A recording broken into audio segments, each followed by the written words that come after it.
Abraham took another wife, whose name was Keturah. She bore him Zimran, Jokshan, Medan, Midian, Ishbak, and Shua. Jokshan fathered Sheba and Dedan. The sons of Dedan were Ashurim, Letushim, and Leumin. The sons of Midian were Ephah, Epher, Hanok, Abida, and Eldah. All these were the children of Keturah. Abraham gave all he had to Isaac, but to the sons of his concubines Abraham gave gifts. And while he was still living, he sent them away from his son Isaac, eastward to the east country. These are the days of the years of Abraham's life, 175 years. Abraham breathed his last and died in a good old age, an old man and full of years, and was gathered to his people. Isaac and Ishmael, his sons, buried him in the cave of Machpelah in the field of Ephron, the son of Zohar the Hittite, east of Mamre, the field that Abraham purchased from the Hittites. There Abraham was buried with Sarah his wife. After the death of Abraham, God blessed Isaac his son, and Isaac settled at Beer Lahai Roi. These are the generations of Ishmael, Abraham's son, whom Hagar the Egyptian, Sarah's servant, bore to Abraham. These are the names of the sons of Ishmael, named in order of their birth: Nebaioth, the firstborn of Ishmael, and Kedar, Adbeel, Mibsam, Mishma, Duma, Massa, Hadad, Tima, Jatur, Naphish, and Kedema. These are the sons of Ishmael, and these are their names, by their villages and by their encampments, 12 princes according to their tribes. These are the years of the life of Ishmael, 137 years. He breathed his last and died, and was gathered to his people. They settled from Havilah to Shur, which is opposite Egypt in the direction of Assyria. He settled over against all his kinsmen. These are the generations of Isaac, Abraham's son. Abraham fathered Isaac, and Isaac was 40 years old when he took Rebekah, the daughter of Bethuel the Aramean of Padam Aram, the sister of Laban the Aramean, to be his wife. And Isaac prayed to the Lord for his wife, because she was barren. And the Lord granted his prayer, and Rebekah his wife conceived. The children struggled together within her, and she said, "If it is thus, why is this happening to me?" So she went to inquire of the Lord. And the Lord said to her, "Two nations are in your womb, and two peoples from within you shall be divided. The one shall be stronger than the other. The older shall serve the younger." When her days to give birth were completed, behold, there were twins in her womb. The first came out red, all his body like a hairy cloak. So they called his name Esau. Afterward, his brother came out with his hand holding Esau's heel, so his name was called Jacob. Isaac was 60 years old when she bore them. When the boys grew up, Esau was a skillful hunter, a man of the field, while Jacob was a quiet man, dwelling in tents. Isaac loved Esau because he ate of his game, but Rebekah loved Jacob. Once, when Jacob was cooking stew, Esau came in from the field, and he was exhausted. And Esau said to Jacob, "Let me eat some of that red stew, for I am exhausted." Therefore his name was called Edom. Jacob said, "Sell me your birthright now." Esau said, "I am about to die. Of what use is a birthright to me?" Jacob said, "Swear to me now." So he swore to him and sold his birthright to Jacob. Then Jacob gave Esau bread and lentil stew, and he ate and drank and rose and went his way.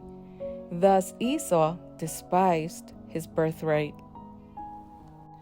Genesis 26. There was a famine in the land. besides the former famine that was in the days of Abraham. And Isaac went to Gerar to Abimelech, king of the Philistines. And the Lord appeared to him and said, "Do not go down to Egypt. Dwell in the land of which I shall tell you. Sojourn in this land, and I will be with you, and will bless you. For to you and to your offspring I will give all these lands, and I will establish the oath that I swore to Abraham your father. I will multiply your offspring as the stars of heaven, and will give to your offspring all these lands. And in your offspring all the nations of the earth shall be blessed, because Abraham obeyed my voice and kept my charge, my commandments, my statutes, and my laws." So Isaac settled in Gerar. When the men of the place asked him about his wife, he said, "She is my sister." For he feared to say "my wife," thinking lest the men of the place should kill me because of Rebekah, because she was attractive in appearance. When he had been there a long time, Abimelech, king of the Philistines, looked out of a window and saw Isaac laughing with Rebekah his wife. So Abimelech called Isaac and said, "Behold, she is your wife. How then could you say she is my sister?" Isaac said to him, "Because I thought lest I die because of her." Abimelech said, "What is this you have done to us?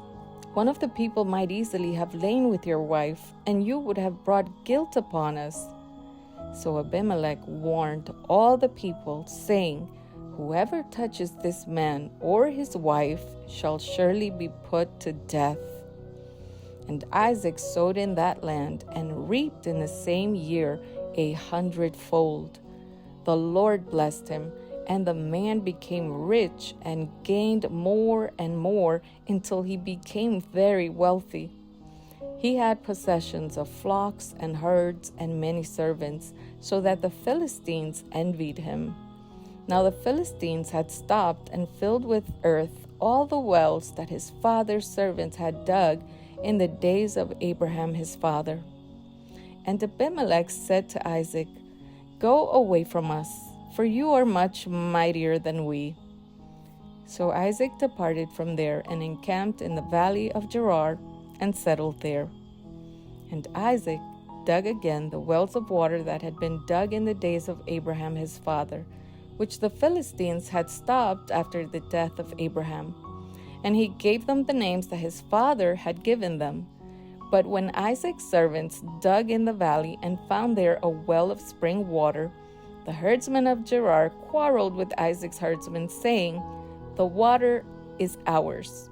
So he called the name of the well Esek, because they contended with him. Then they dug another well, and they quarreled over that also. So he called its name Sitnah. And he moved from there and dug another well, and they did not quarrel over it.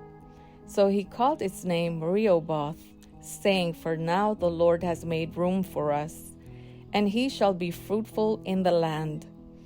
From there he went up to Beersheba, and the Lord appeared to him the same night and said, "I am the God of Abraham your father. Fear not, for I am with you and will bless you and multiply your offspring for my servant Abraham's sake." So he built an altar there and called upon the name of the Lord and pitched his tent there. And there Isaac's servants dug a well. When Abimelech went to him from Gerar, with Ahuzah, his advisor, and Phicol, the commander of his army, Isaac said to them, "Why have you come to me, seeing that you hate me and have sent me away from you?" They said, "We see plainly that the Lord has been with you." So we said, "Let there be a sworn pact between us, between you and us, and let us make a covenant with you, that you will do us no harm, just as we have not touched you, and have done to you nothing but good, and have sent you away in peace. You are now the blessed of the Lord." So he made them a feast, and they ate and drank. In the morning they rose early and exchanged oaths, and Isaac sent them on their way, and they departed from him in peace. That same day Isaac's servants came and told him about the well that they had dug and said to him, "We have found water." He called it Sheba. Therefore the name of the city is Beersheba to this day. When Esau was 40 years old, he took Judith, the daughter of Beeri the Hittite, to be his wife, and Basemath, the daughter of Elon the Hittite, and they made life bitter for Isaac and Rebekah. Genesis 27. When Isaac was old and his eyes were dim so that he could not see, he called Esau his older son and said to him, "My son." And he answered, "Here I am." He said, "Behold, I am old. I do not know the day of my death. Now then, take your weapons, your quiver and your bow, and go out to the field and hunt game for me, and prepare for me delicious food, such as I love, and bring it to me so that I may eat, that my soul may bless you before I die." Now Rebekah was listening when Isaac spoke to his son Esau. So when Esau went to the field to hunt for game and bring it, Rebekah said to her son Jacob, "I heard your father speak to your brother Esau. Bring me game and prepare for me delicious food, that I may eat it and bless you before the Lord, before I die. Now therefore, my son, obey my voice as I command you.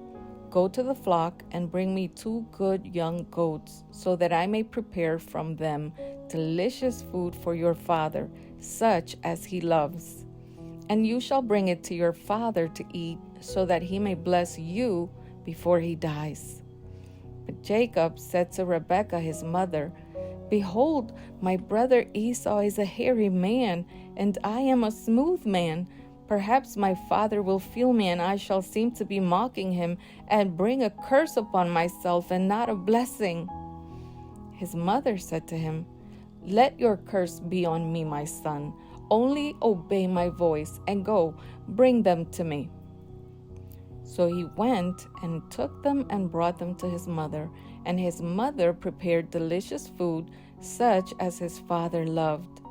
Then Rebekah took the best garments of Esau, her older son, which were in the house, and put them on Jacob, her younger son. And the skins of the young goats she put on his hands and on the smooth part of his neck. And she put the delicious food and the bread which she had prepared into the hand of her son Jacob. So he went in to his father and said, "My father." And he said, "Here I am. Who are you, my son?" Jacob said to his father, "I am Esau, your firstborn. I have done as you told me. Now sit up and eat of my game, that your soul may bless me." But Isaac said to his son, "How is it that you have found it so quickly, my son?" He answered, "Because the Lord your God granted me success." Then Isaac said to Jacob, "Please come near, that I may feel you, my son, to know whether you are really my son Esau or not." So Jacob went near to Isaac his father, who felt him and said, "The voice is Jacob's voice, but the hands are the hands of Esau." And he did not recognize him, because his hands were hairy like his brother Esau's hands. So he blessed him. He said, "Are you really my son Esau?" He answered, "I am." Then he said, "Bring it near to me, that I may eat of my son's game and bless you." So he brought it near to him, and he ate. And he brought him wine, and he drank. Then his father Isaac said to him, "Come near and kiss me, my son." So he came near and kissed him. And Isaac smelled the smell of his garments and blessed him and said, "See, the smell of my son is as the smell of a field that the Lord has blessed. May God give you of the dew of heaven and of the fatness of the earth and plenty of grain and wine. Let peoples serve you and nations bow down to you. Be Lord over your brothers, and may your mother's sons bow down to you. Cursed be everyone who curses you, and blessed be everyone who blesses you." As soon as Isaac had finished blessing Jacob, When Jacob had scarcely gone out from the presence of Isaac his father, Esau his brother came in from his hunting. He also prepared delicious food and brought it to his father. And he said to his father, "Let my father arise and eat of his son's game, that you may bless me." His father Isaac said to him, "Who are you?" He answered, "I am your son, your firstborn Esau." Then Isaac trembled very violently and said, "Who was it then that hunted game and brought it to me? And I ate all before you came, and I have blessed him. Yes, and he shall be blessed." As soon as Esau heard the words of his father, he cried out with an exceedingly great and bitter cry, and said to his father, "Bless me, even me also, O my father." But he said, "Your brother came deceitfully, and he has taken away your blessing." Esau said, "Is he not rightly named Jacob? For he has cheated me these 2 times. He took away my birthright, and behold, now he has taken away my blessing." Then he said, "Have you not reserved a blessing for me?"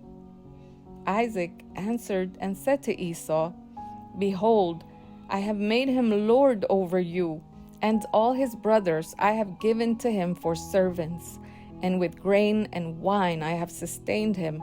What then can I do for you, my son?" Esau said to his father, "Have you but one blessing, my father? Bless me, even me also, O my father." And Esau lifted up his voice and wept. Then Isaac his father answered and said to him, "Behold, away from the fatness of the earth shall your dwelling be, and away from the dew of heaven on high. By your sword you shall live, and you shall serve your brother. But when you grow restless, you shall break his yoke from your neck." Now Esau hated Jacob because of the blessing with which his father had blessed him. And Esau said to himself, "The days of mourning for my father are approaching. Then I will kill my brother Jacob." But the words of Esau, her older son, were told to Rebekah. So she sent and called Jacob, her younger son, and said to him, "Behold, your brother Esau comforts himself about you by planning to kill you. Now therefore, my son, obey my voice.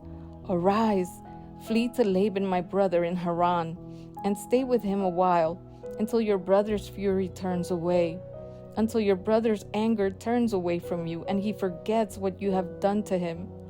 Then I will send and bring you from there. Why should I be bereft of you both in one day?" Then Rebekah said to Isaac, "I loathe my life because of the Hittite woman. If Jacob marries one of the Hittite women like these, one of the women of the land, what good will my life be to me?" Then Isaac called Jacob and blessed him, and directed him, "You must not take a wife from the Canaanite woman. Arise, go to Padam Aram, to the house of Bethuel your mother's father, and take as your wife from there one of the daughters of Laban your mother's brother. God Almighty bless you, and make you fruitful and multiply you, that you may become a company of peoples. May he give the blessing of Abraham to you and to your offspring with you, that you may take possession of the land on your sojournings that God gave to Abraham." Thus Isaac sent Jacob away, and he went to Padam Aram to Laban, the son of Bethuel, the Aramean, the brother of Rebekah, Jacob's and Esau's mother. Now Esau saw that Isaac had blessed Jacob and sent him away to Padam Aram to take a wife from there, and that as he blessed him, he directed him, "You must not take a wife from the Canaanite woman," and that Jacob had obeyed his father and his mother and gone to Padam Aram.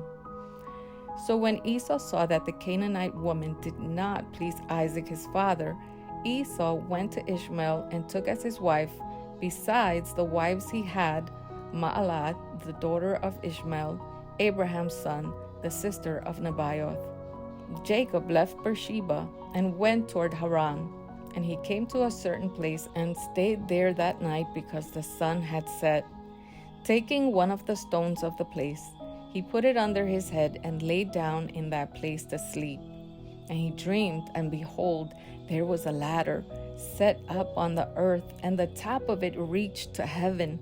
And behold, the angels of God were ascending and descending on it.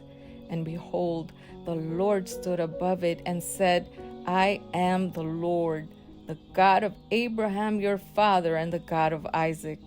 The land on which you lie I will give to you and to your offspring. Your offspring shall be like the dust of the earth, and you shall spread abroad to the west and to the east and to the north and to the south. And in you and your offspring shall all the families of the earth be blessed. Behold, I am with you and will keep you wherever you go, and will bring you back to this land, for I will not leave you until I have done what I have promised you. Then Jacob awoke from his sleep and said, Surely the Lord is in this place, and I did not know it. And he was afraid and said, How awesome is this place! This is none other than the house of God, and this is the gate of heaven. So early in the morning, Jacob took the stone that he had put under his head and set it up for a pillar and poured oil on the top of it. He called the name of that place Bethel, but the name of the city was Luz at the first. Then Jacob made a vow, saying, If God will be with me and will keep me in this way that I go, and will give me bread to eat and clothing to wear, so that I come again to my father's house in peace, then the Lord shall be my God. And this stone, which I have set up for a pillar, shall be God's house. And of all that you give me, I will give a full tenth to you. And now a devotional written by Pastor John A. Pra, titled, What's Your Bowl of Beans? Once when Jacob was cooking stew, Esau came in from the field, and he was exhausted. And Esau said to Jacob, Let me eat some of that red lentil stew, for I am exhausted. Jacob said, Sell me your birthright now. Esau said, I am about to die. Of what is a birthright to me? Jacob said, Swear to me now. So he swore to him and sold his birthright to Jacob. Then Jacob gave Esau bread and lentil stew, and he ate and drank and rose and went his way. Thus Esau despised his birthright. Genesis 25, verses 29 through 34. It has been said that where I am today is a result of yesterday's appetites. At the end of our lives, we will end up in a place that is determined by our urges. If we don't control them, they will control us. In Genesis 25, we have one of the most significant moments in redemptive history. Two brothers in conflict since the womb. The oldest, Esau, was due the family birthright. His twin, Jacob, was jealous for it. The birthright was incredibly important. With it came both material and spiritual blessings, a double portion of inheritance, headship of family and tribe, spiritual leadership to judge, and a special covenant relationship with the Lord. Coming in from a hunting trip, starving, and in a moment of fleshly weakness, Esau's appetite overruled what he knew to be a bad deal. Nevertheless, he hastily sold his future for a bowl of beans. If you think this impulse was insignificant, fast forward and imagine God introducing himself to Moses as the God of Abraham, Isaac, and Esau. Or, in Matthew's genealogy, Abraham was the father of Isaac, and Isaac the father of Esau, of whom Jesus was born. It is in life's seemingly insignificant moments that our appetites can growl, and there can be eternal implications. This instruction was written to Christians in the early church. See to it that no one is unholy like Esau, who sold his birthright for a single meal. Hebrews 12, verse 16. Esau's life was extremely earthbound. The world was everything. God was nothing. In a moment of fleshly weakness, his future generations were derailed. What's your bowl of beans? Pray for the Lord to teach me to treasure and prioritize my spiritual inheritance. Pray for discernment to recognize when I'm faced with temporary desires that may cost me eternal blessings. Pray for the Holy Spirit to search my heart for any unchecked desires and for strength to overcome weakness and fleshly appetites.